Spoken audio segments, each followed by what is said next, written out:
1 मई से 18 से ज़्यादा के लोगों की उम्र के लिए वैक्सीनेशन शुरू हो रहा है।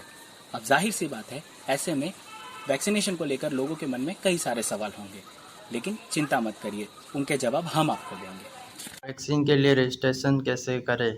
वैक्सीन का रजिस्ट्रेशन आप आरोग्य सेतु ऐप या कोविन पोर्टल पर कर सकते हैं। यहाँ आप अपनी सुविधा से वैक्सीन लगवाने का दिन और समय तय कर सकते हैं। रजिस्ट्रेशन के लिए किन किन डॉक्यूमेंट की जरूरत होगी? रजिस्ट्रेशन के लिए एक पासपोर्ट साइज फोटो के साथ कोई भी एक सर्टिफाइड फोटो आईडी प्रूफ जैसे Aadhaar, driving licence, PAN card, voter ID वगैरह की जरूरत होगी। क्या वैक्सीन लगवाने के समय भी फोटो आईडी ले जानी होगी? हाँ, जो आईडी आपने रजिस्ट्रेशन के समय दी थी उसी को साथ ले जाना होगा। वैक्सीन के कितने डोज होंगे और कितने दिनों के अंदर उसको लेना होगा? दोनों वैक्सीन के 2-2 डोजेस दिए जाएंगे।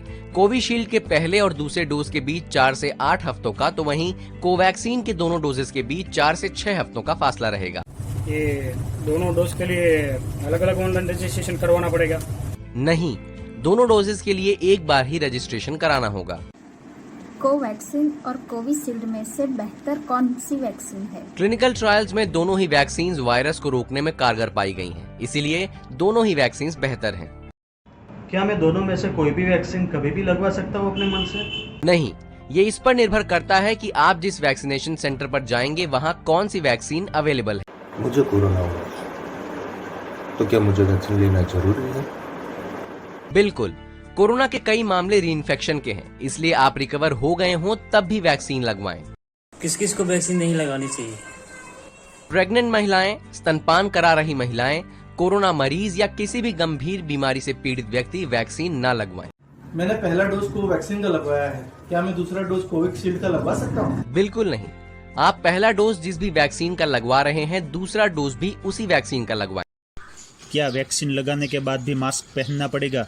बिल्कुल, वैक्सीन लगवाने के बाद भी पहले की तरह ही सावधानी बरतना जरूरी है।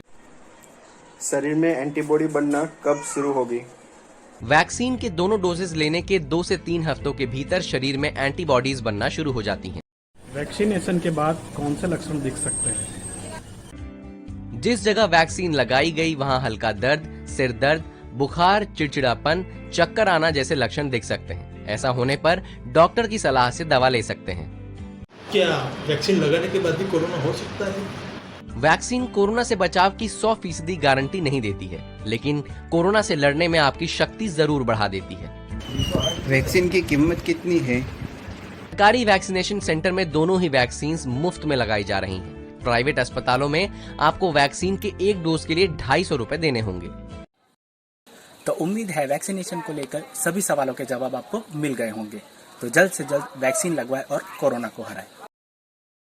और अंत में सबसे महत्वपूर्ण बात, वैक्सीनेशन कराने से पहले ब्लड डोनेट कीजिए, क्योंकि एक बार वैक्सीनेशन की प्रोसेस शुरू हो जाती है, मीन्स फर्स्ट डोज लग जाता है, तो उसके बाद आप 60 से 70 दिन तक ब्लड डोनेट नहीं कर सकते। ध्यान रखिए, एक बार का ब्लड डोनेशन 3 लाइफ सेव कर सकता है। सो ब्लड डोनेट कीजिए। Be a donor, be responsible, become a life saver.